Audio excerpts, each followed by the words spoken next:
Cette résurrection, car ta parole nous dit, tu as été mis à mort pour nos péchés, mais ressuscité pour notre justification. Merci éternel. Tu es venu comme un vrai homme pour mourir comme le dernier Adam et ressusciter avec force et puissance. Merci mon Dieu que cette force, cette puissance se manifeste pleinement dans nos vies, car nous l'avons en nous, Seigneur. Par ton habitation, merci encore de nous avoir gardés cette semaine pour venir t'adorer dans ce lieu, pour entendre ton conseil de ta parole. Ouvre nos cœurs ce matin encore. Renouvelle nos pensées, Seigneur, afin qu'elles soient encore plus aiguisées en sortant dans ce lieu encore ce matin. Esprit Dieu vivant, tu es là. Manifeste l'œuvre et la gloire de la croix de Jésus dans le cœur de chacun de nous. Merci encore de me permettre de m'appuyer sur toi et de recevoir les révélations fraîches de ta parole. Qu'il soit ainsi pour moi, qu'il soit ainsi pour chacun de nous. Nous élevons ton nom et que ton sang ce matin plaide en notre faveur. Au nom de Jésus, Père, je t'ai prié. Amen.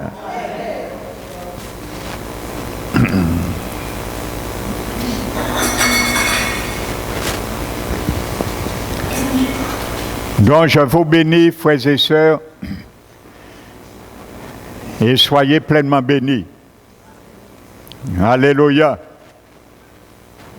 Donc s'il y a des visiteurs parmi nous, soyez les bienvenus. Amen.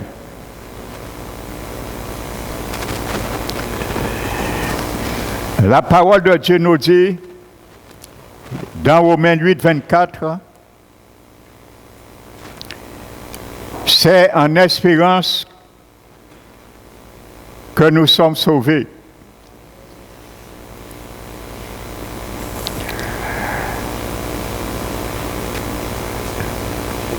La traduction parole de vie dit, c'est seulement en espérance que nous sommes sauvés. Seulement en espérance que je suis sauvé maintenant. Alléluia. Que tu es sauvé maintenant en espérance. Ça veut dire que notre salut, en finalité, nous louons à notre mort. Pour les vivants, le jour que le Seigneur viendra nous chercher. Nous louerons pleinement. Mais maintenant, tu l'as en espérance. Alléluia. La Bible dit, si nous voyons ce que nous espérons, il n'y a plus d'espérance. Parce que nous le voyons. Donc, s'il y a de l'espérance, c'est parce que tu ne vois pas encore le salut, tu l'espères. La Bible est claire dessus. Amen.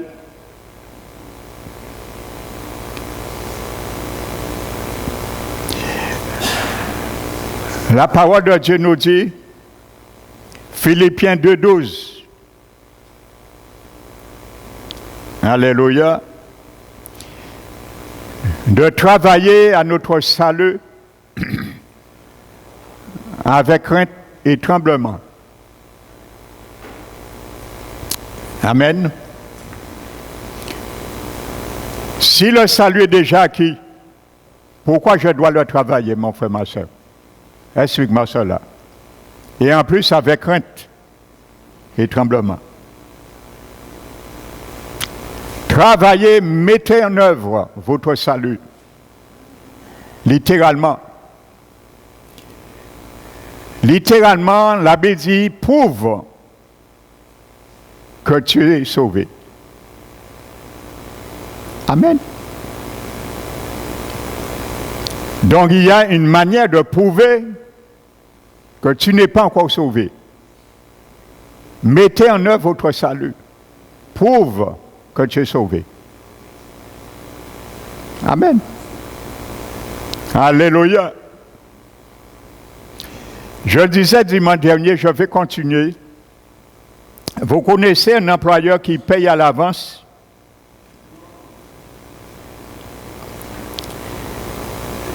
À moins si vraiment il nous fait une confiance aveugle. Amen.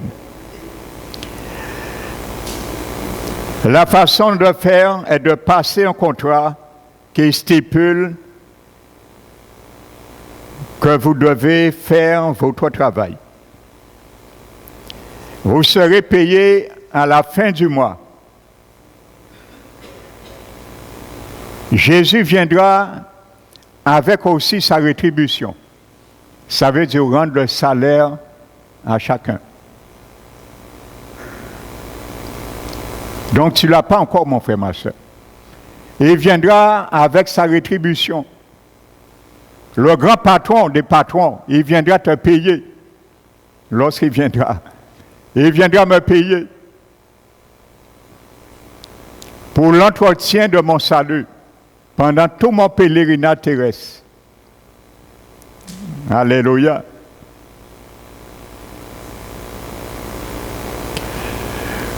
De même, le Seigneur ne nous donnera pas le salut, ne nous donnera le salut plutôt qu'à la fin de notre parcours sur terre. Comprenons bien cela.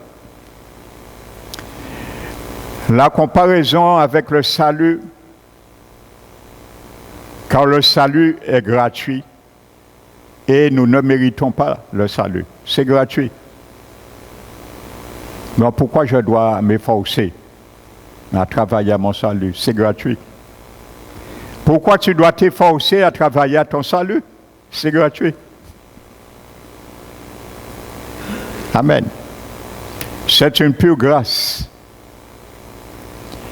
Mais alors, que signifie travailler à votre salut s'il ne faut rien faire pour le mériter?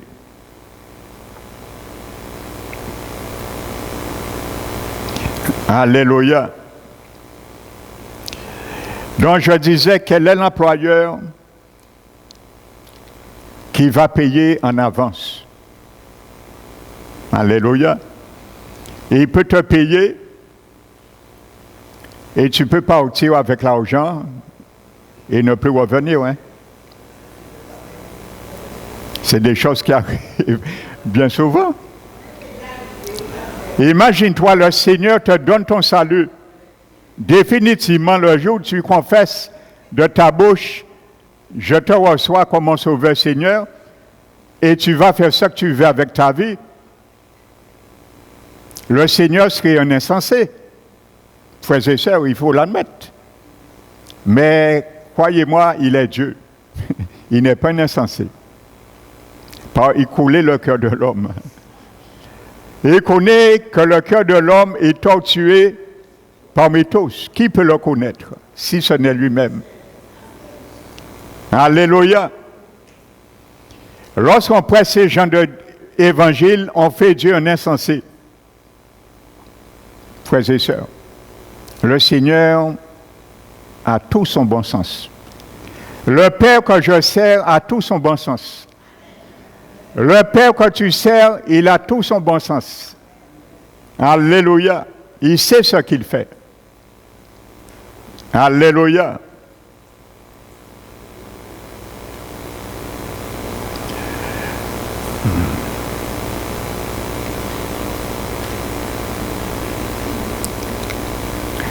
Selon toute vraisemblance, la prédication de la grâce, sans réelle repentance et rencontre avec Dieu, est un enseignement qui a conduit l'Église à perdre la crainte de Dieu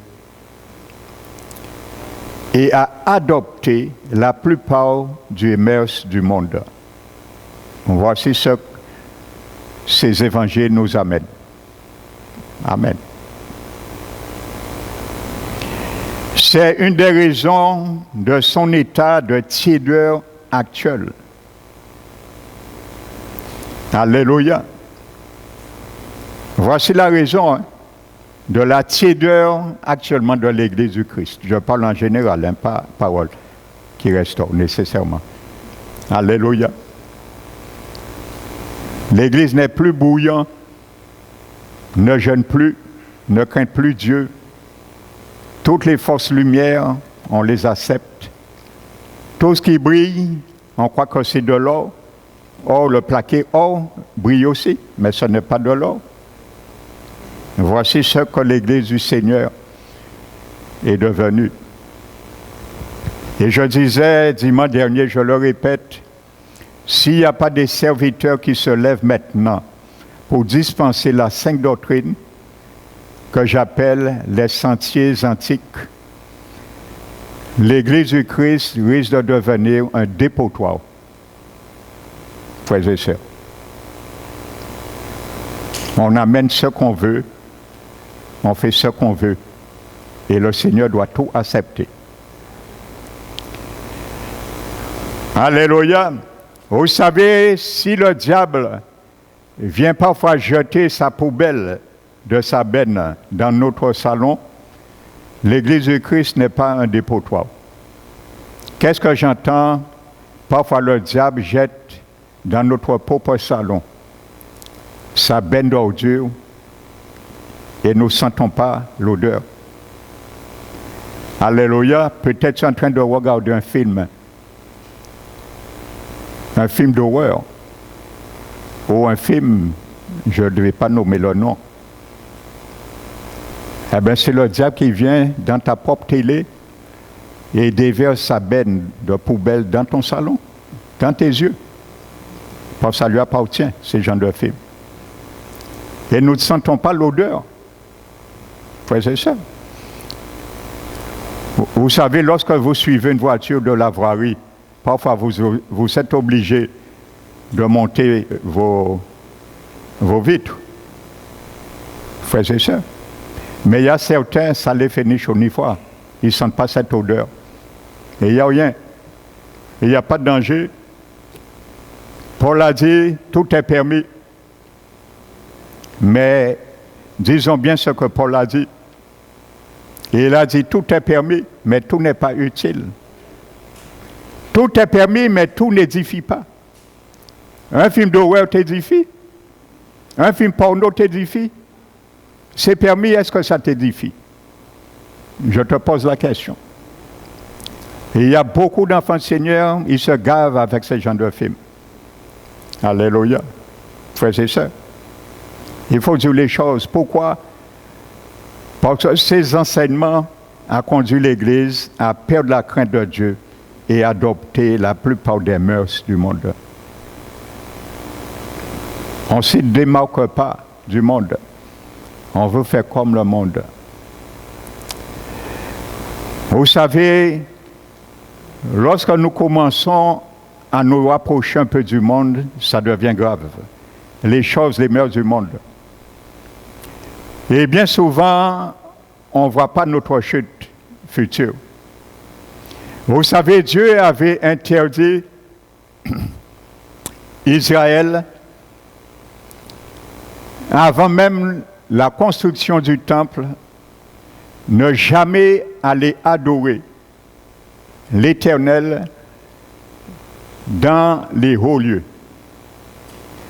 Les hauts lieux, c'est ce qu'on appelle un prédicat, les montagnes, les collines et sous les arbres verts. Ça s'appelle les hauts lieux.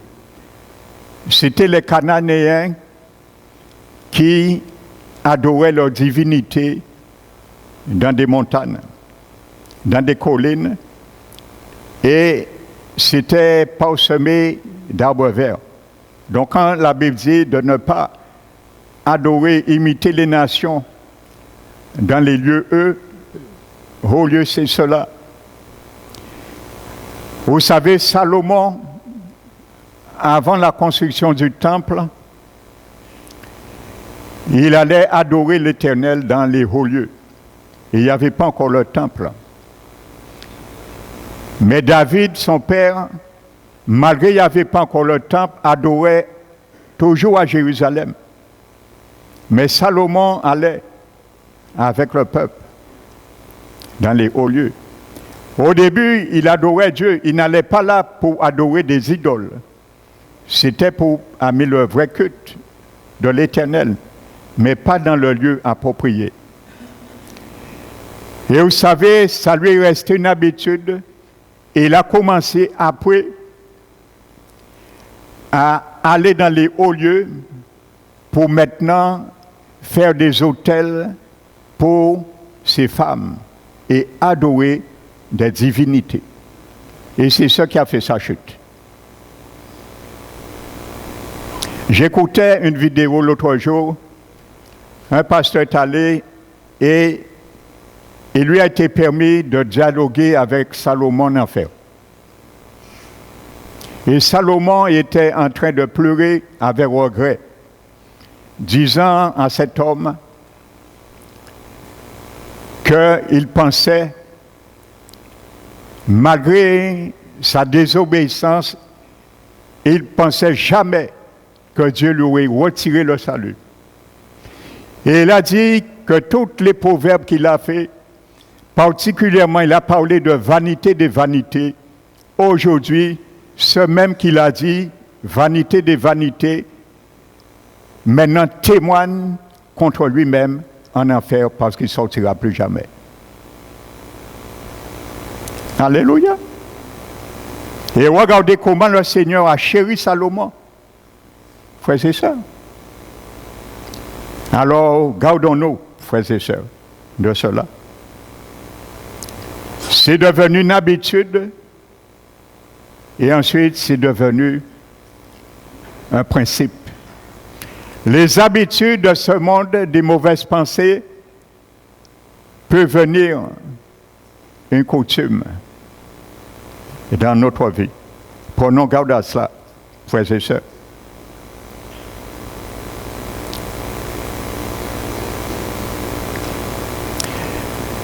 Maintenant, qu'est-ce que ça veut dire être scellé du Saint-Esprit? Les gens ou les biblistes qui croient qu'un chrétien né de nouveau ne peut pas perdre son salut évoquent souvent, voici quelques versets qu'ils évoquent. Éphésiens 1,13 qui dit « En lui, vous aussi, après avoir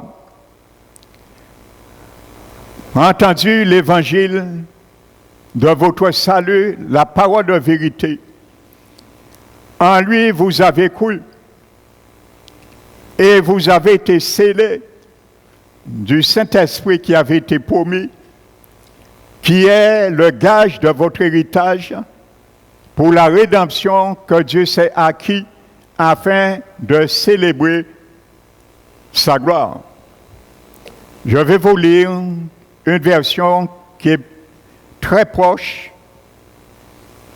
du littéral grec. Amen. C'est parole de vie.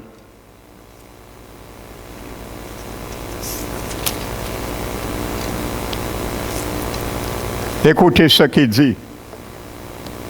Éphésiens 1,13. Dans le Christ, vous aussi, vous avez entendu la parole vraie, la bonne nouvelle qui vous sauve. Amen. Ensuite, vous avez cru dans le Christ et Dieu vous a marqué d'un signe. Cette marque, c'est l'Esprit Saint qu'il a promis. Cet Esprit est la première part des biens que nous allons recevoir de Dieu. Que nous allons recevoir de Dieu. C'est un gage, un acompte de ton salut. Alléluia. Nous les posséderons quand nous serons entièrement libérés du mal. Alors chantons la gloire de Dieu. Les choses sont claires, frères et sœurs. Éphésiens 4:30, ce sont des versets qu'on prend. N'attristez pas le Saint-Esprit par lequel vous avez été scellés pour le jour de la rédemption. Et comme nous le savons, c'est ce verset qu'on prend le plus, Jean 10, verset 28. Aucun ne se ravira de mes mains.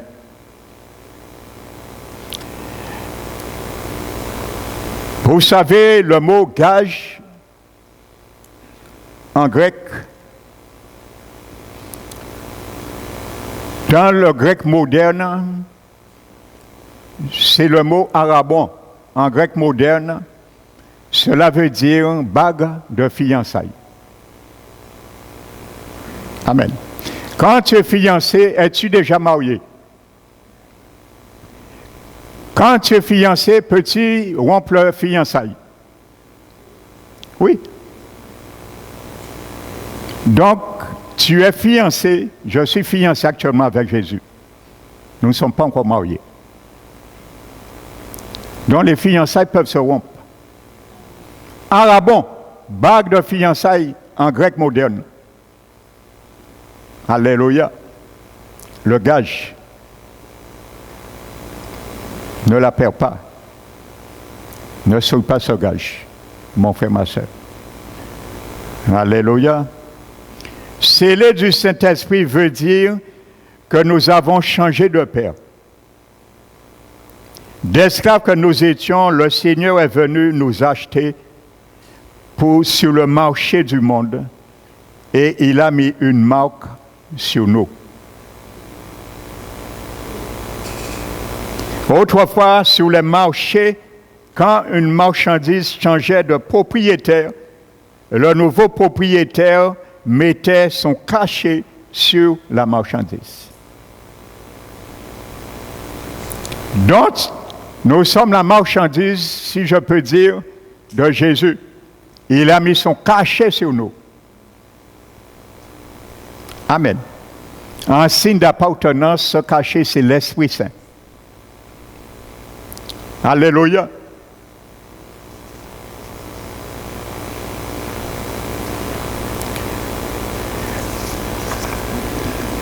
Je vais prendre un exemple.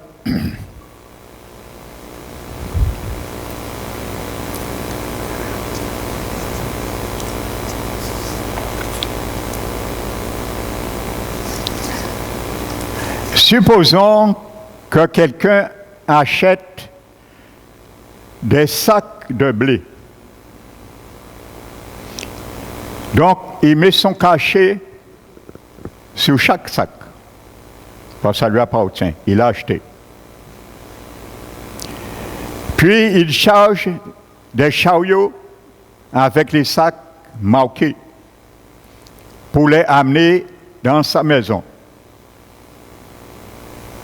Jésus t'a marqué, m'a marqué pour nous amener aussi dans sa maison. Mais tu n'es pas encore arrivé. Je ne suis pas encore arrivé. Alléluia. Ensuite, il choisit des serviteurs pour conduire les chariots à bon port. Et ce serviteur, c'est le Saint-Esprit. Amen. C'est lui que Dieu a envoyé pour nous choisir aussi dans ce monde. C'est le Éliazar, le serviteur d'Abraham, qui est allé chercher son épouse. Amen.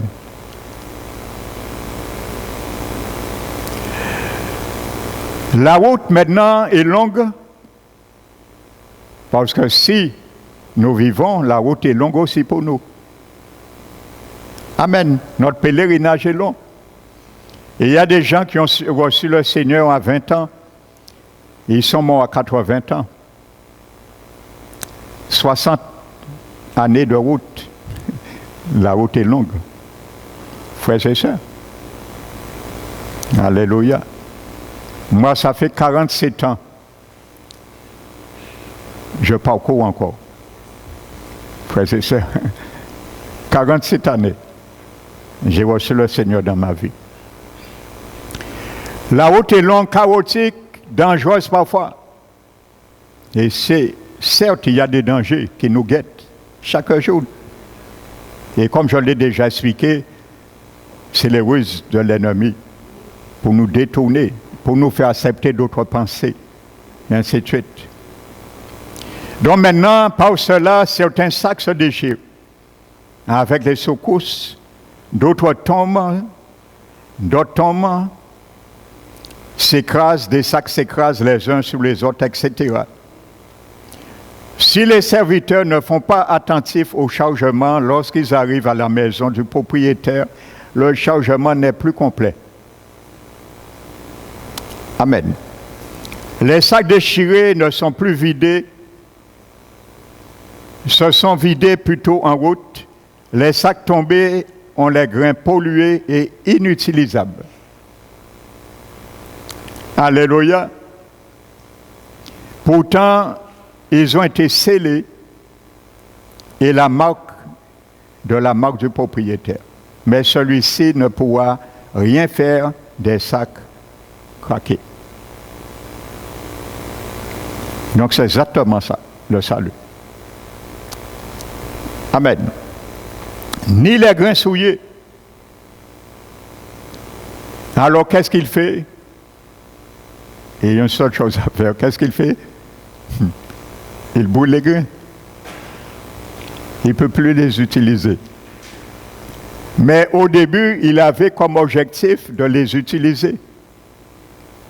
Alléluia. Et Jésus a bien illustré cela, frères et sœurs.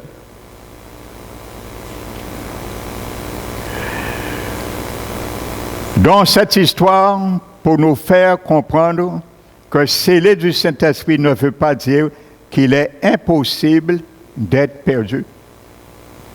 C'est deux choses différentes. C'est un gage, un acompte. Parole de vie dit, nous l'aurons pleinement. Frères et sœurs, nous ne l'avons pas encore pleinement, le salut. Ton salut est en 3 dimensions. Dans ton esprit, dans ton âme et dans ton corps. Alléluia. N'oublie jamais cela. Je ne cesserai de le répéter. La seule partie de ton être qui est sauvée aujourd'hui, c'est ton esprit humain. Et il n'y a aucune ambiguïté sur ça. C'est là la nouvelle naissance se trouve. Mais ton âme et ton corps restent inchangés. Maintenant, ton salut doit descendre pendant ton pèlerinage terrestre sur ton âme, parce que c'est ton âme qui doit être sauvée maintenant. Ton esprit est déjà sauvé. Mon esprit est déjà sauvé.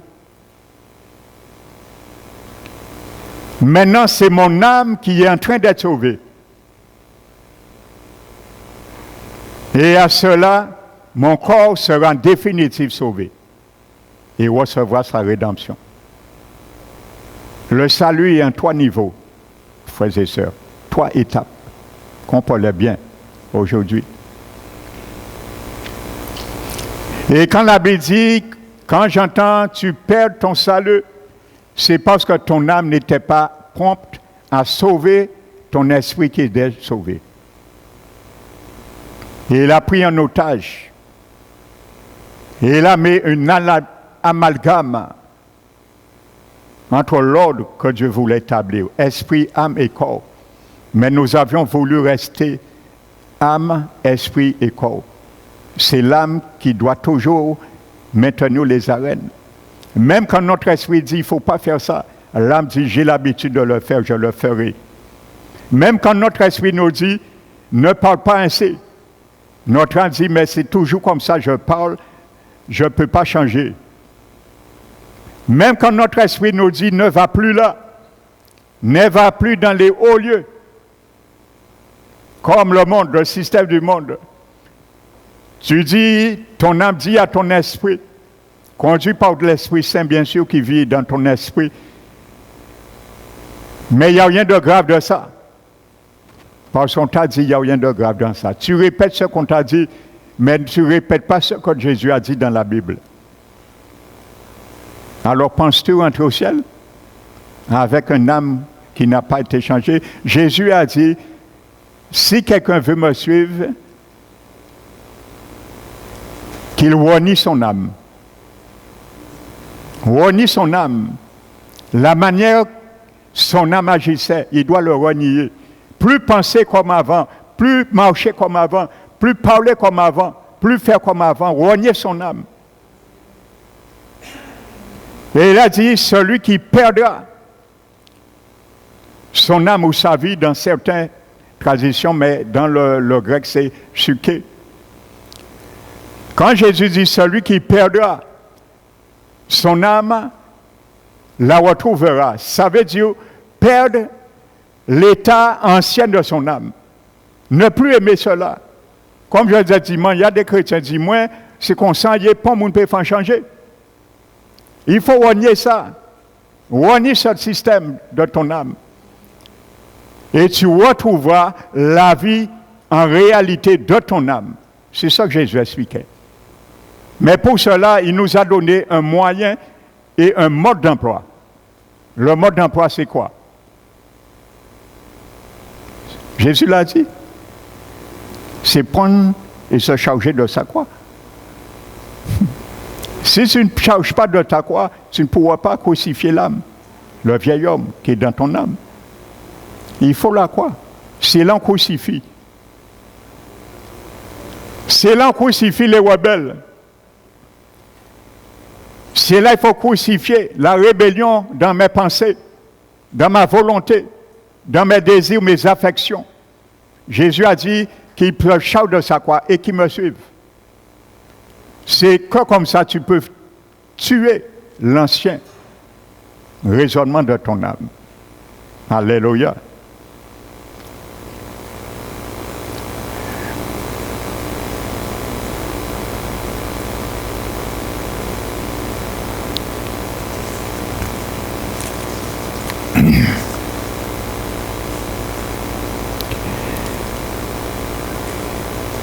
Nous allons prendre Tite chapitre 1.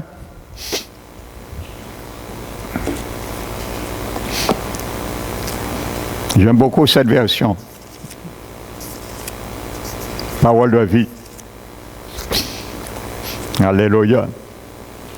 Parfois, au lieu de vous dire le contexte grammatical, ce que ce mot grec veut dire, carrément, cette version l'a déjà mis, carrément traduit littéralement, toutes les explications. Tite chapitre 1. Alléluia. Verset 10. Oui, il y a beaucoup de gens qui n'obéissent à personne, surtout parmi les Juifs devenus chrétiens. À qui s'adresse là? À des chrétiens nés de nouveau.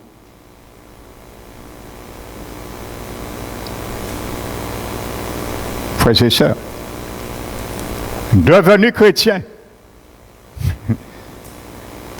Alléluia. Je vous dis, les épîtres ne s'agit pas des païens. Ça n'intéresse pas les païens. Les païens ne lisent pas la Bible. Pourquoi ça les intéresse? Les épîtres, ce sont des textes didactiques qui font foi à la sainte doctrine. Et ces épîtres ont été écrits pour les chrétiens nés de nouveau, pas pour les païens. Un païen ne lit pas la Bible. Un païen lui a appris, quand tu dors, on t'a fait du sorcellerie, tu prends le psaume 91 et tu dors sous ton oreiller. On l'a dit, si tu veux protéger ta maison, tu ouvres ta Bible sur ton chevet de janvier à décembre sur le psaume 23. Et quand tu visites ces personnes, tu verras la Bible est pleine de poussière. Ça m'est arrivé d'aller prier pour des gens. J'ai vu leur Bible ouverte dans un psaume rempli de poussière. Ça veut dire que ces gens-là pas rien qu'à lire. parce que sans quoi pas ni poussière. C'est une réalité, ils ne lisent pas leur Bible. Vous pensez si les gens, dans certaines religions, lisaient leur Bible, ces parois se remplissent? Non. Ils auraient compris qu'ils sont dans l'erreur. Mais c'est le plan de l'ennemi pour les ramener dans des forteresses et les mettre en sécurité. Et ils pensent que c'est une vérité. Toutes les traditions ne vérifient rien. Carême, carnaval, on ne vérifie rien, nous qu'on y accepte, nous qu'on prend. Frères et sœurs, vous allez essayer de leur expliquer, ils vous disent c'est ça qu'on m'a appris, c'est ça qu'on a enlevé catholique, en qui est mot catholique. Mais pourquoi c'est ouvert hier, puis pas mot catholique, pour les mots chrétiens, né de nouveau, ils ne veulent pas tant. Frères et sœurs, après c'est le regret.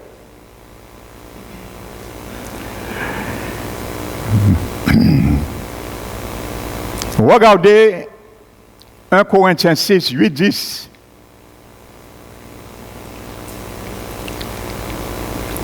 Vous savez, Paul dit, ne vous trompez pas. Ni les impudiques, ni les adultères, ni les efféminés, ni les ivrognes, ni les voleurs, ni les outragés ne rentreront point dans le royaume de Dieu. Et c'est ça que vous étiez, certains, un grand nombre parmi vous, mais vous avez été lavés, vous avez été justifiés, vous avez été sanctifiés par le nom de Jésus et par l'Esprit Saint. Alléluia.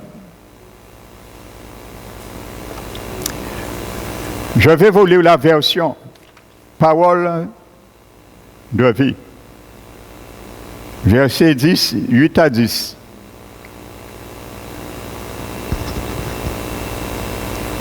En tout cas, verset 7. Pour vous, c'est déjà un échec d'avoir des procès entre vous. Pourquoi est-ce que vous ne ferez pas supporter l'injustice? Pourquoi est-ce que vous ne laissez pas plutôt les autres voler ce qui est à vous? Au contraire, c'est vous qui êtes injustes, c'est vous qui volez les autres, et ces autres sont vos frères et sœurs chrétiens. Il s'agit des chrétiens. Nous sommes d'accord? Alléluia. Verset 9, ceux qui font le mal, les chrétiens, nous avons bien vu chrétiens, n'auront pas de place dans le royaume de Dieu. Frères et sœurs,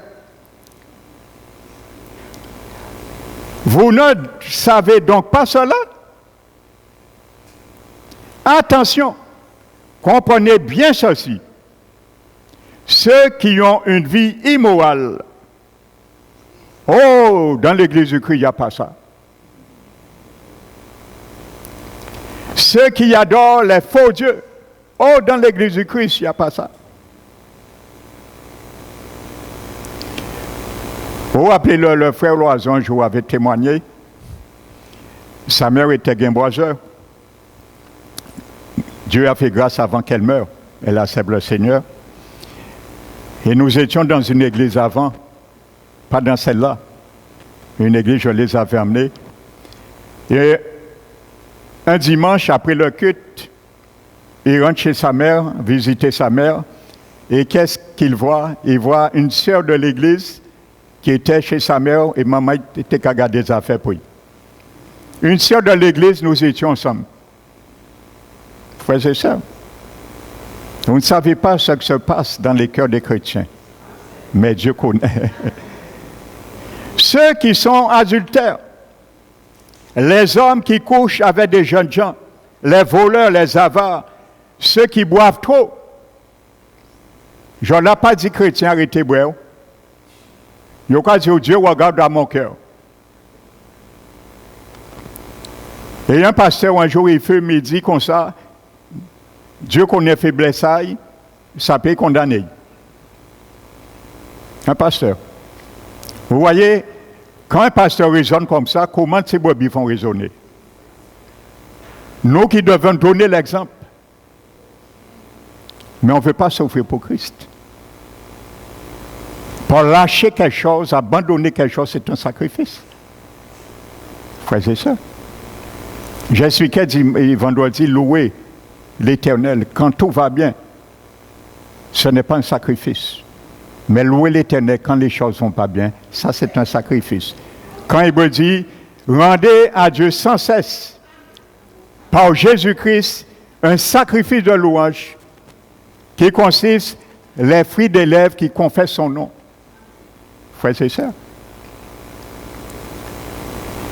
Ceux qui insultent les autres, arrête d'injurer, arrête d'insulter ton frère, ta soeur, calomnier ton frère. Non, c'est consangué. Toi qui dis c'est consangué, voici la réponse pour toi ce matin. Si tu es comme ça, bien sûr, j'espère que non. Ces gens-là, ou tu peux mettre en bas, ces chrétiens-là, nés de nouveau, n'auront pas de place dans le royaume de Dieu. Voilà ce que certains parmi vous étaient autrefois. N'amène pas ton autrefois dans le présent. Je ne peux pas prendre mon autrefois et l'amener dans mon présent. Frères et sœurs. Voilà ce que certains parmi vous étaient autrefois. Mais notre Dieu vous a lavé du péché. Alléluia. Il vous a choisi pour lui et vous a rendu juste au nom du Seigneur Jésus, Christ et par l'Esprit Saint.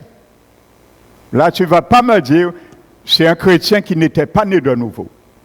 Nous sommes d'accord? Donc, un chrétien né de nouveau peut ne pas rentrer au ciel. C'est pour ça que j'ai apporté aujourd'hui cette deuxième version pour comparer. Parole de vie. Les choses sont claires. Alléluia.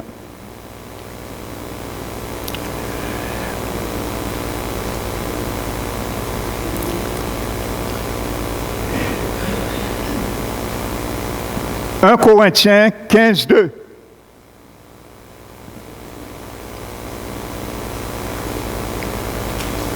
Paul dit, je vous rappelle que l'évangile que je vous ai annoncé, par lequel vous avez cru et dans lequel vous avez persévéré,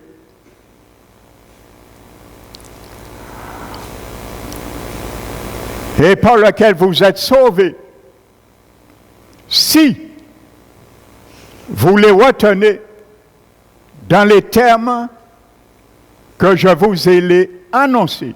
Il y a un si. Alléluia. 1 Corinthiens 15, 2. Alléluia.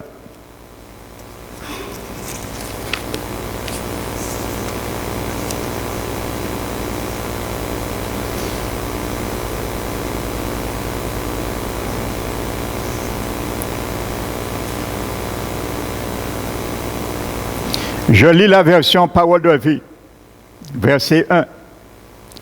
Frères et sœurs chrétiens. Il ponctue bien chrétien. Pas, certains vont dire oui, mais les Juifs appelaient tous les Juifs frères. Mais littéralement, chrétiens. Frères et sœurs chrétiens. Pas sœurs et frères juifs, mais chrétiens. Alléluia. C'est pour ça que j'ai pris le soin. Frères et sœurs. Parce que le Seigneur m'a montré quelque chose. Ça va vous choquer, mais je le dis. Je ne vais pas nommer de nom. Si je ne nomme pas de nom, donc tu ne sauras pas. Mais en quelque sorte, tu sauras que c'est toi.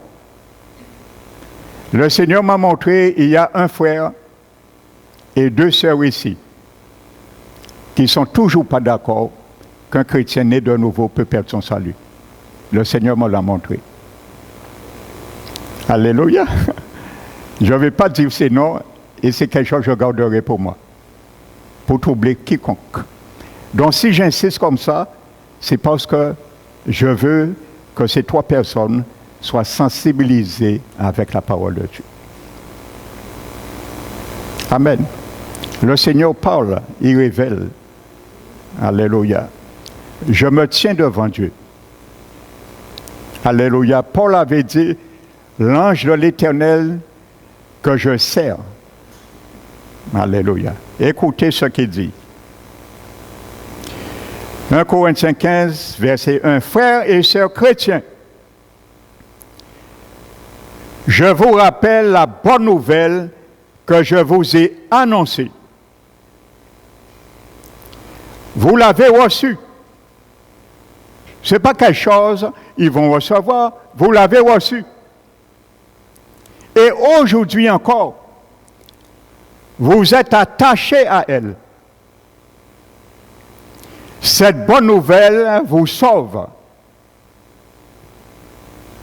Vous voyez? Si vous la gardez comme je vous l'ai annoncé, sinon votre foi ne sert à rien. Ça veut dire ce que tu as cru en acceptant Jésus. Si tu dévies, ta foi qui t'a sauvé ne sert à rien. C'est comme si tu n'avais rien fait et tu reviens au stade primaire, au départ. Perdu. Alléluia. Je ne vous prêche pas ce message, cet enseignement pour vous faire peur. Loin de moi, une telle pensée. Mais il faut garder votre salut. Trop l'ont déjà perdu, frères et sœurs. Conservez votre salut. Toi qui as encore la possibilité de la garder, garde-la. Alléluia.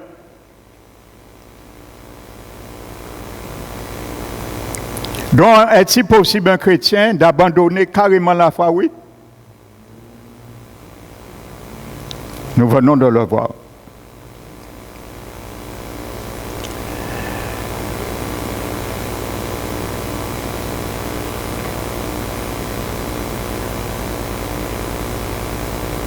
Donc, si nous sommes un rétrograde qui s'endurcit, frères et sœurs, nous pouvons, Hébreu le dit, amen, il nous rappelle cela, Ésaü. Il a prié, il a gémi, mais ça n'a fait aucun effet. Et il dit bien pour nous, servir d'exemple. Alléluia. Et un temps, Dieu peut dire, c'est fini. J'entends plus. Cherchez l'Éternel pendant qu'il est temps. Invoquez-le pendant qu'il est prêt. Pourquoi? Il y a un temps que Dieu ne sera plus prêt pour t'entendre, pour nous entendre, pour entendre le monde, pendant qu'il est prêt. Il y a un temps que Dieu sera plus prêt à entendre. Surtout si nous a déjà martelé. Frères et sœurs.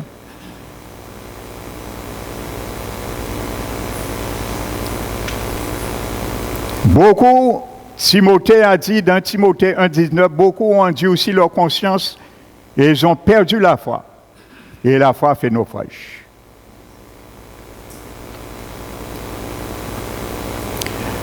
Dans Timothée 1,19, la traduction Tob dit « Combat le bon combat avec foi et une bonne conscience ».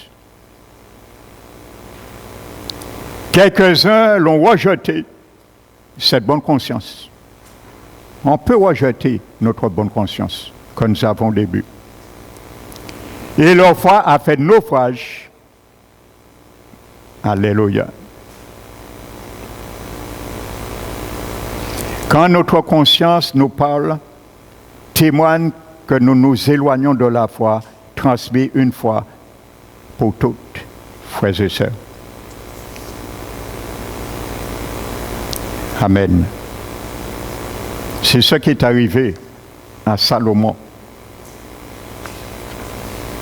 Il a pris son petit jeu. Ensuite, c'est devenu une habitude. Il s'est accroché. Et il a cumulé péché sur péché jusqu'à la perte de son salut.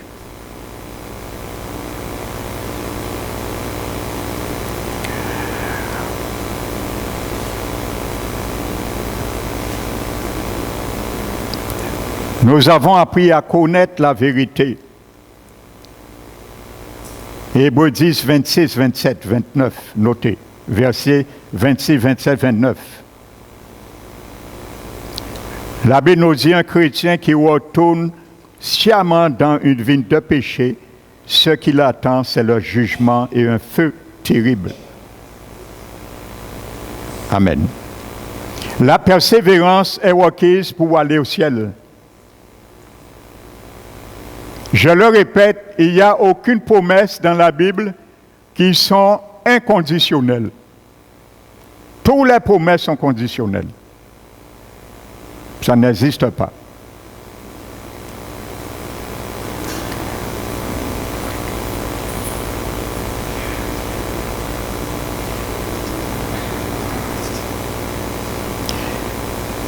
Pour Paul, notre salut, frères et sœurs, implique notre persévérance dans la foi, dans le message de l'Évangile. Alléluia. Dans Romains 11, frères et sœurs, Paul traite le problème d'Israël. C'est important. Frères et sœurs, Romains 11. Il traite le problème d'Israël incrédule. La majorité des Juifs n'avaient pas cru à l'Évangile, tandis que de nouveaux païens avaient accepté Christ. Avec joie. Donc Paul compare le peuple de Dieu à un arbre, les Juifs bien sûr, qu'on appelle un olivier. Et les individus comme des branches, ceux des Juifs qui ne croyaient pas à la bonne nouvelle, étaient comme des branches qui ont été coupées. Les païens qui sont devenus chrétiens étaient comme des branches d'olivier sauvages greffées, comme toi et moi. À leur place, sur ces oliviers cultivés. Au verset 19, 23, Paul s'adresse à un chrétien d'origine païenne qui risquait de s'enorgueillir. Écoutez ce qu'il dit. Il dit,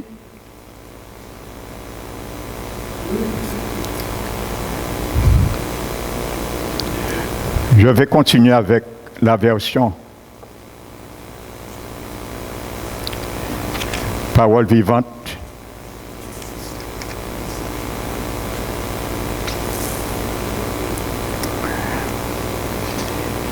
Verset 19.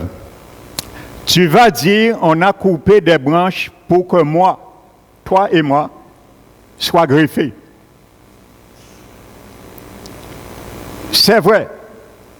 On les a coupées parce qu'elles n'avaient pas la foi, et toi, tu restes attaché à l'arbre parce que tu as la foi. Il s'adresse à moi et à toi, aux païens qu'il parle là. Ne te vante pas.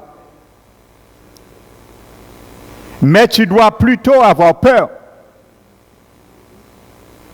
Oh, pasteur, tu dois avoir peur au Seigneur. Ce n'est pas moi qui le dis, c'est Paul qui le dit. Amen. En effet, si Dieu a coupé des branches, qui a coupé les branches? Dieu. Même à l'arbre cultivé, Dieu peut te faire la même chose, mon frère, ma soeur. À qui parle là? Aux païens convertis, nés de nouveau. Dieu peut me faire la même chose. La même chose, c'est quoi? Dis-le plus fort. Tu as peur de le dire? N'aie pas peur de confesser la parole.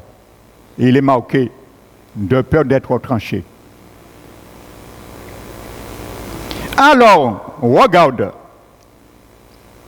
Dieu est bon et il est sévère. Alléluia. On parle toujours de la bonté de Dieu. Aux États-Unis, chapeau pour les églises, la plupart. On parle de la bonté de Dieu. C'est pour ça qu'il y a des milliers de chrétiens dans ces églises. Janvier à décembre, vous allez jamais, il y a certaines églises aux États-Unis, vous n'allez jamais entendre un pasteur prêcher de l'enfer une seule fois, du risque du Père du salut une seule fois, que de la bonté de Dieu. Et à force d'entendre ça, les chrétiens, les brebis prennent Dieu pour un bonbon. Parce qu'il y a trop de bonté à bon Dieu. Pas ni sévérité. Paul a dit, considérez la bonté et la sévérité de Dieu. Les deux, il faut prêcher les deux. Je prêche la bonté de Dieu et je prêche la sévérité de Dieu. Les deux font l'équilibre et les deux font l'amour de Dieu. Alléluia. Je continue, verset 22. Elle est sévère pour ceux qui sont tombés. Voyez, si tu tombes, tu ne te relèves pas. La sévérité de Dieu peut être ton partage. Je viendrai sur Hébreux 10. Il est dit, après avoir goûté, eu part au Saint-Esprit de Dieu, goûter les dons célestes, les puissances à venir, et qu'on est tombé. Vous allez voir ce mot grec, je vais venir dessus. Ce mot tomber en grec, on trouve ce mot grec, c'est un mot qui est très rare dans le grec. On trouve ce mot une seule fois dans tout le Nouveau Testament. Et ce mot tomber dans Hébreux 10 veut dire tomber hors de la voie. C'est fini. Tu n'es plus dans la voie du salut. Tomber hors de la voie. Il est sorti carrément. Tandis, il y a le mot tomber. La Bible dit, le juste tombe 7 fois, mais le Seigneur le relève 7 fois. Ça, c'est le chrétien qui vit par ses faiblesses, il pêche, il tombe, mais il se relève tout de suite et continue. Mais ce mot grec veut dire tomber hors de la voie. C'est fini, il ne peut pas retourner. Amen.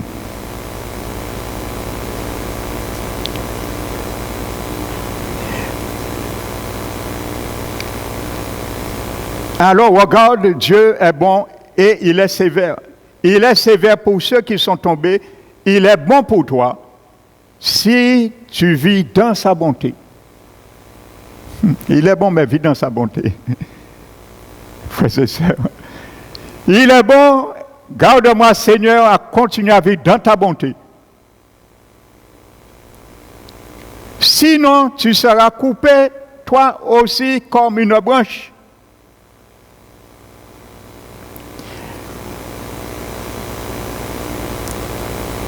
Alléluia.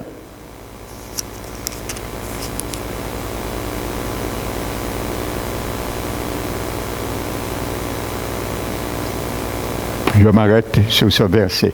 Vous voyez? Donc, ça peut être notre cas, mon frère, ma soeur. Ne dis pas ça ne t'arrivera pas. C'est marqué dans la Bible, ça peut nous arriver. C'est déjà arrivé à des milliers de chrétiens aujourd'hui. Donc, gardons-nous que ça ne nous arrive pas.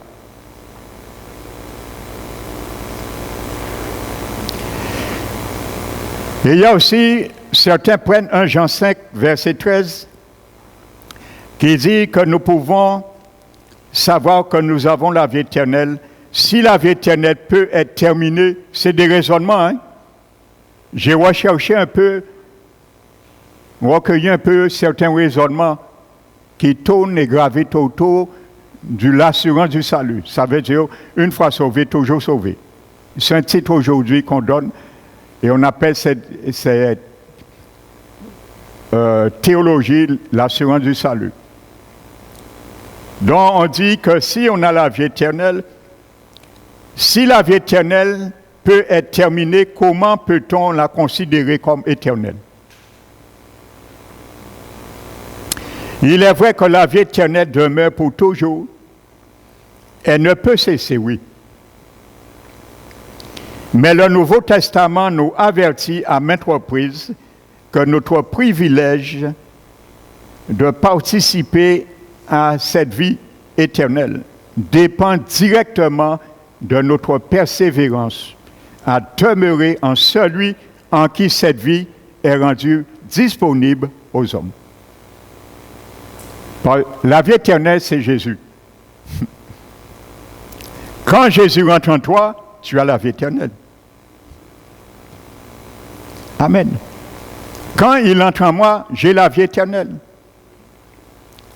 Frères et sœurs. Donc maintenant, Jésus quitte ma vie. Il part avec sa vie éternelle. Il est la vie éternelle. Donc, effectivement, la vie éternelle ne s'arrête pas. Mais nous devons persévérer pour demeurer en celui en qui cette vie demeure. Alléluia. N'oubliez pas Jean chapitre 6. Je le rappelle, quand Jésus parle, celui qui mange ma chair et boit mon sang, le verset 50, 51 et 53, c'est un participe présent. Amen. Et au temps aoriste, ça veut dire que c'est quelque chose qui a été fait. On a mangé une fois le sang, la chair de Jésus le jour qu'on l'accepte. Mais à partir du verset 54 jusqu'au verset 58, ça change de grammaire. Alléluia. C'est là le participe présent. Alléluia. Le verset 50, 51, 53, c'est à l'aoriste. C'est le verset à partir du verset 54 à 58, ça passe en participe présent. Donc je rectifie. Amen. Donc ça veut dire que c'est une action qui continue. Alléluia. Et qui est en train de se perpétuer sans fin. Donc, nous comprenons littéralement, le jour où nous acceptons Seigneur Jésus, ça a été à l'aoriste, nous l'avons accepté, oui, c'est fait, une fois pour toutes. Amen. Nous l'avons accepté une fois pour toutes, c'est ça. Mais à partir du verset 54 à 58, il ajoute quelque chose qui n'a pas ajouté aux 3 versets précédents, la vie éternelle. Je le ressusciterai le dernier jour, la vie éternelle. Alléluia, frères et sœurs. Parce que maintenant, il faut continuer à manger la chair, un processus qui se continue chaque jour dans nos vies. Et manger la chair de Jésus, c'est en communion avec lui. Alléluia. Jean chapitre 6. Au début, il n'a pas dit « et la vie éternelle ». Et il a dit « celui qui mange ma chair vivra éternellement ». Alléluia. Mais après, il dit, je le ressusciterai. Amen. Au dernier jour.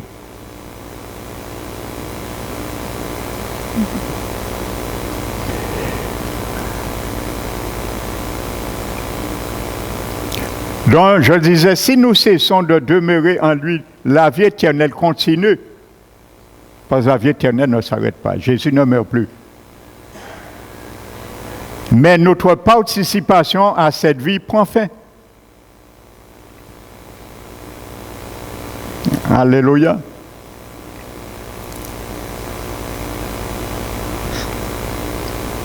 Je peux aller dans un cours. Je participe à un cours qui dure une année.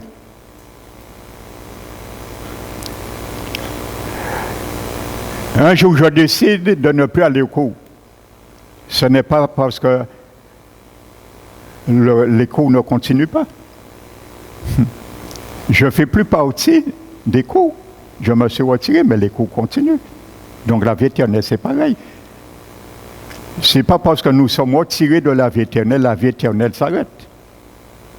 Amen. Frères et sœurs, les choses sont claires. Maintenant, les deux chapitres qui ont fait couler de l'encre à travers cette assurance de salut, pour ne pas admettre cette réalité, on peut perdre notre salut. On dit c'est que les chrétiens n'étaient pas nés de nouveau. Je vais commencer à l'ébaucher aujourd'hui. C'est ce déteste qu'on prend. 2 Pierre 2 et Hébreux 10. Amen. Regardez ce qu'il est dit.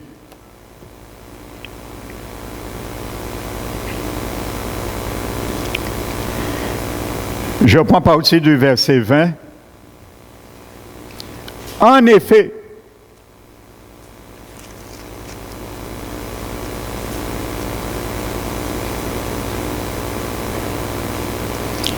pour bien comprendre encore, j'aime beaucoup faire cela.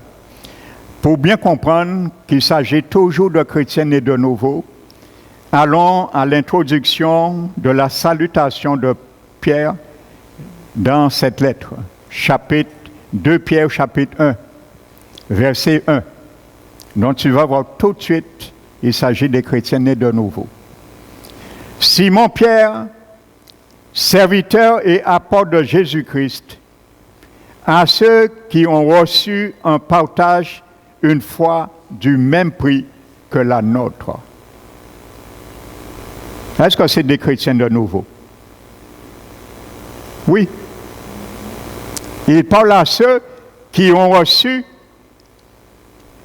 un partage une foi du même prix que la nôtre. Par la justice de notre Dieu et du Sauveur Jésus-Christ, que la grâce et la paix vous soient multipliées par la connaissance de Dieu, de Jésus, notre Seigneur. Pas Jésus le Seigneur. Donc, tout ce qui va suivre s'adresse à l'introduction. C'est comme ça qu'on peut réfuter toute hérésie. Lisez les introductions, vous saurez tout de suite. Il n'y a pas d'introduction dans les épîtres qui s'adressent aux païens.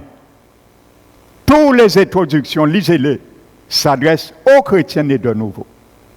Que ce soit Romains, Éphésiens, Galates, Philippiens, Colossiens, Thessaloniciens, Timothée, Tite, Jude, tout, aux chrétiens nés de nouveau. Amen. C'est pour ça qu'il y a eu beaucoup de débats, et ce débat continue à faire couler de l'encre sur l'histoire, est-ce qu'une femme doit porter ou pas se couvrir la tête?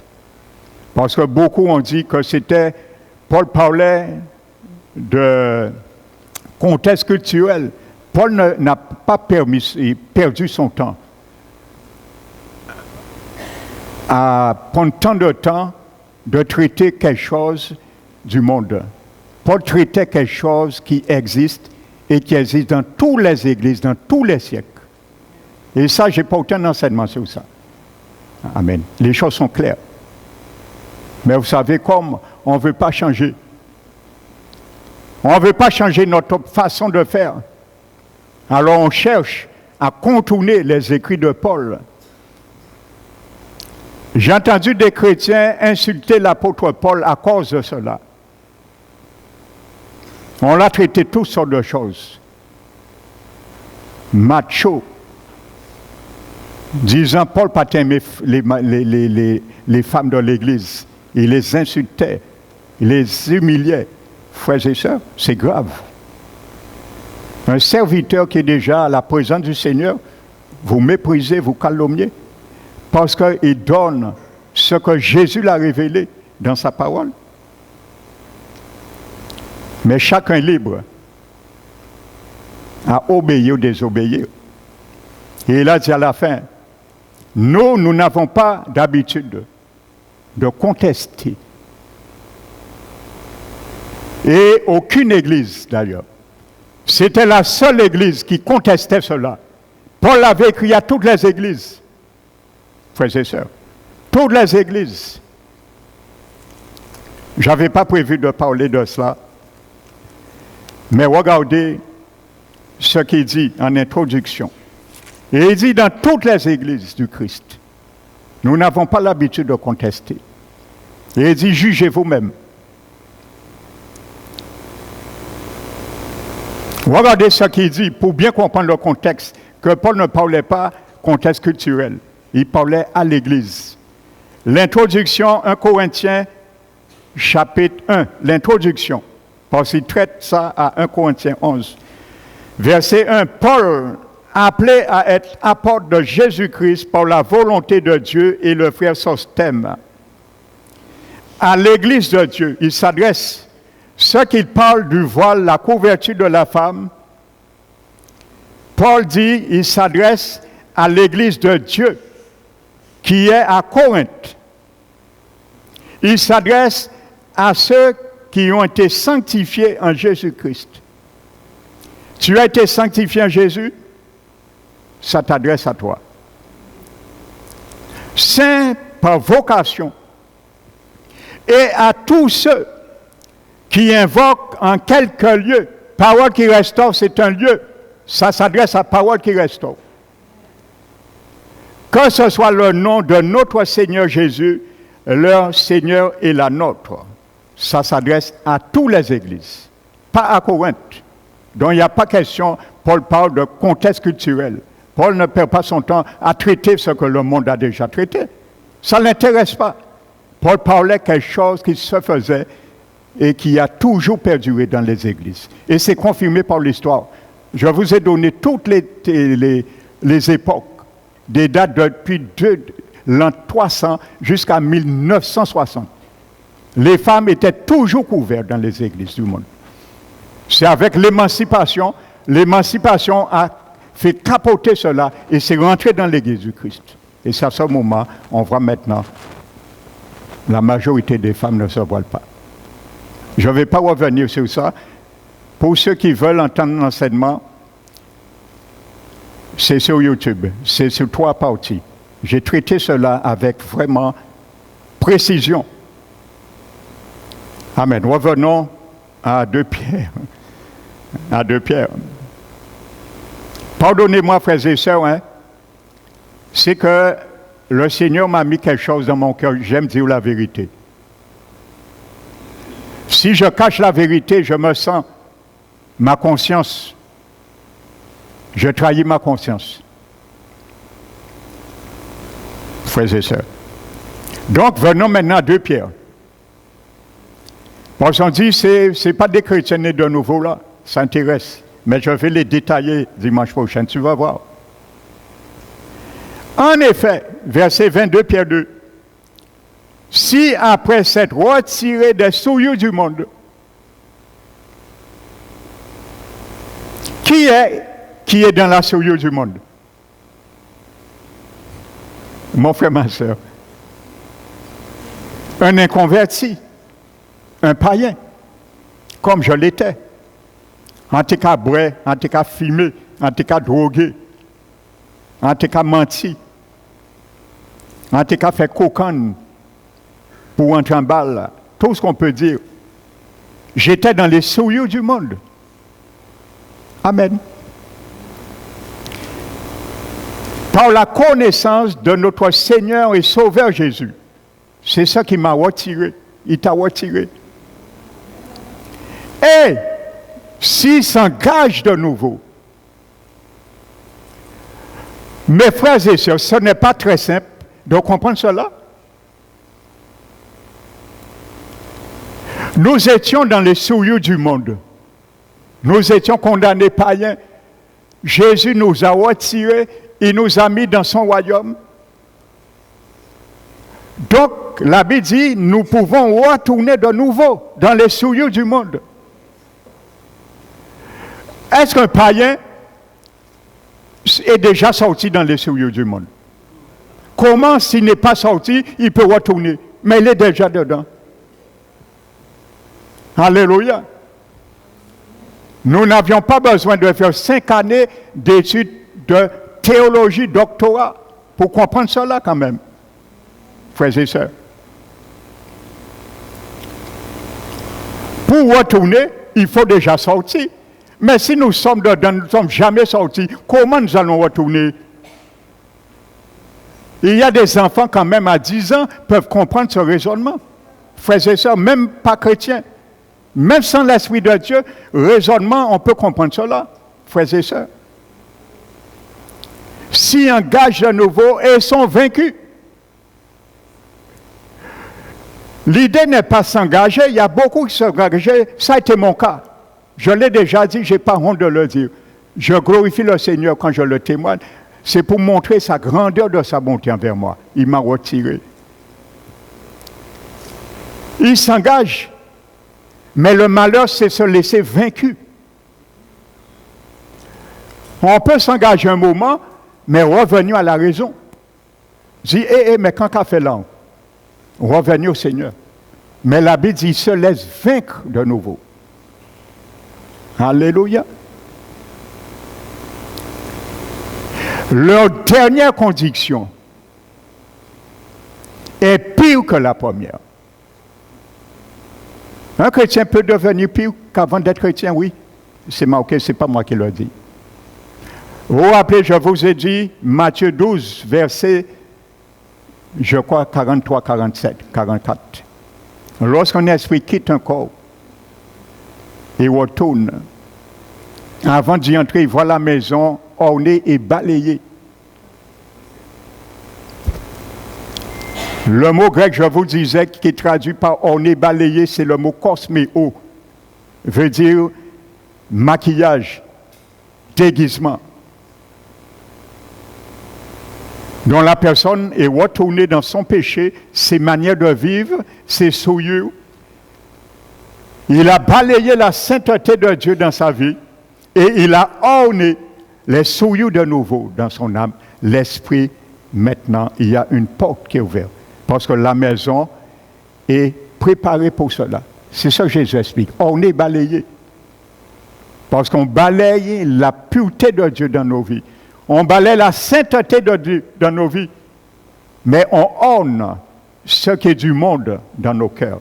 Ça ouvre des portes à des démons. Et quand tu sois né de nouveau, pas les démons vont rentrer. Parce que les démons savent, ils ne peuvent pas rentrer dans ton esprit quand tu es né de nouveau. Mais ils savent qu'ils peuvent rentrer dans ton âme et dans ton corps, même si tu es né de nouveau. J'écoutais des serviteurs un jour qui font la délivrance, un peu comme dans cette église. Ils ont dit que ça les arrive de mettre la pression sur des esprits dans la délivrance et leur parler. Et ils ont dit à 74%, sur des centaines de délivrances, sur des chrétiens, je dis bien dit, sur des chrétiens nés de nouveau, ils faisaient la délivrance. 74% de ces esprits qui demandaient leur nom, ainsi de suite, répondaient, nous savons que nous ne pouvons jamais rentrer dans l'esprit d'un chrétien né de nouveau, parce que c'est là l'Esprit Saint est, mais nous avons le droit de rentrer dans leur âme et dans leur corps. des démons qui révèlent la vérité. Et il y a certains, ils ne croient pas ça. Des démons qui disent la vérité, frères et sœurs. Ne croyez pas les démons ne disent pas la vérité parfois. Hein. Ils peuvent dire la vérité pour leur compte, parce que parfois l'onction du Saint-Esprit les conjure à dire la vérité. Amen. Et ça m'arrive. Je n'avais pas prévu pour ça, je vais m'arrêter ce matin avec un témoignage qui me vient. Et il y avait une sœur, pour bien prendre conscience, frères et sœurs, les esprits connaissent qui nous sommes. Le frère Teddy et moi, il est témoin. Et il y avait une fille, j'ai vu petite, dans l'escalier où habitaient mes parents. Elle avait à peu près 40 ans. Elle est venue ici 2 fois. Elle avait un cancer des seins, on a prié pour elle. Elle est venue une seule fois un vendredi, on a prié pour elle. Et apparemment, le Seigneur a fait grâce. Et ensuite, je ne l'ai plus revue et j'ai dit à ma mère comment elle va. Elle a dit oui, elle va dans une église, je ne vais pas nommer de nom. Et je connais cette église. Et elle se complaisait. Elle disait à ma mère, oui, je me suis fait baptiser dans cette église, mais j'aime beaucoup aller là parce que chaque réunion, on me pose les mains, pape, je donne la dîme et je tombe. On me pose les mains, je tombe, pape, je donne la dîme. Donc elle a pris ça pour un petit jeu. Et finalement, je ne sais pas si c'est le même cancer ou un autre qui est venu. Un cancer est venu. Je ne sais pas si c'est le même ou l'autre. Représailles. Et là, c'était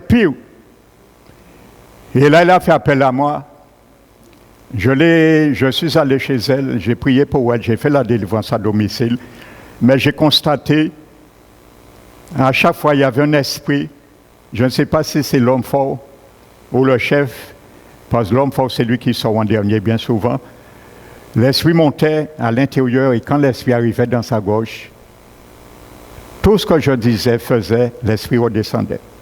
J'ai dit à la sœur, il y a quelque chose qui est illicite dans ça. Je vais m'arrêter, je vais t'amener à l'église. Je l'ai amené à l'église et j'ai demandé au frère Teddy de m'accompagner. Nous avons commencé à faire la délivrance.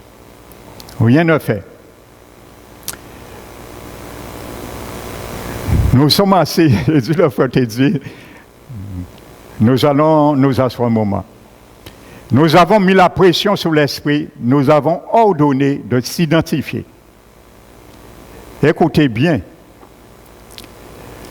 parce qu'entre-temps, il est parti en France et je la suivais au téléphone. Elle m'a dit qu'elle était hospitalisée chez un juif. Le docteur qui le suivait, c'est un juif, mais sa femme était catholique. Donc elle me disait, ça va, elle me donnait l'évolution. L'Esprit nous a dit, je ne sortirai pas. Et il a dit, c'est le père de l'enfant qui l'a envoyé. Et il a dit, c'est lui qui a tué la mère de cette femme, de cette sœur. Et effectivement, sa mère était morte peut-être 1 an avant. Comment elle est morte? Elle s'est sentie étouffée, elle était au téléphone. Quand elle a pris le téléphone pour appeler sa fille, elle est tombée, étouffée. Eh bien, médicalement, on a interprété ce qu'on pouvait. L'Esprit a dit, c'est lui qui a étouffé sa mère. Une vérité. Et il a dit, lorsque la femme était en France, elle allait avec la femme du juif, le docteur, dans un lieu, chapelle, faire adorer une statue. Elle ne m'a jamais dit la vérité. C'est ça, dans la délivrance, on demande aux gens de dire la vérité.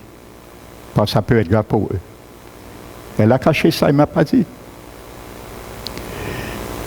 Et l'Esprit nous a dit, C'est pour cela, sa mission, il doit l'accomplir, c'est la tuer. Il la doit et partira pas. À ce moment, pendant que l'Esprit disait ça, la femme était en train de pleurer en larmes. Après, nous l'avons demandé, est-ce que c'est vrai ce que l'Esprit a dit? Elle nous a dit, tout ce que l'Esprit a dit est la vérité. Je lui ai dit, mais pourquoi tu ne nous as rien dit? Et elle est morte 2 semaines après.